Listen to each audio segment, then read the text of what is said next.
Okay, hi guys. Sekarang ni kita nak balik kampung. Sebab ada cuti panjang. Sepenuh Maulid Rasul. So, kalau ada cuti panjang, kita orang balik kampung. Betul. Nanti kat sana kita orang boleh main bola, main badminton. Sebab semuanya kita orang dah bawa. Okay, nanti kat sana kita boleh main basikal sebab kat kampung luas. Betul tu. Sebab biasalah kampung kan tak banyak kenderaan. Dapat hirup udara yang segar dan dapat main pada waktu yang sesuai. Okay. Kalau kita orang balik kampung ni, kita orang boleh jumpa ni.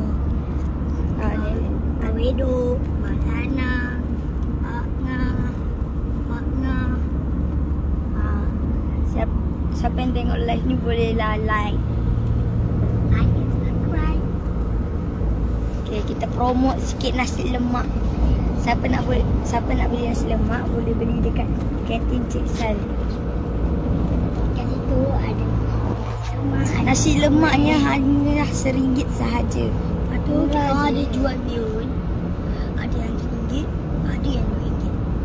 Kalau tambah sambal pun Tak ada charge. betul. Kalau tambah sambal dekat bihun memang tak ada charge. Kasih je.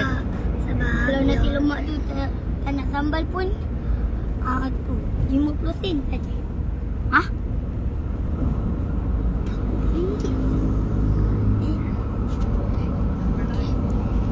Tambah lah nasi. Boleh je kalau nak minta sambal asin. Kalau tak suka sambal, minta lah sambal nasi. Kalau nak beli kari pak frozen ada, popia carbonara frozen ada. Betul tu.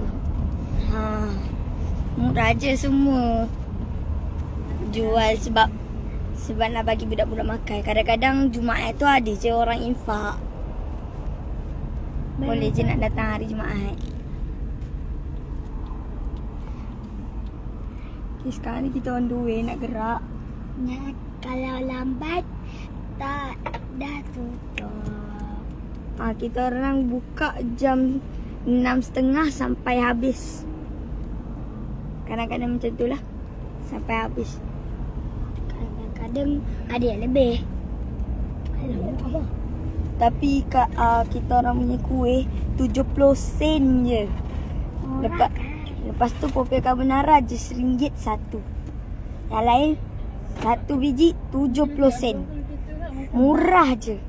Sebab kenapa kopi carbonara tu RM1?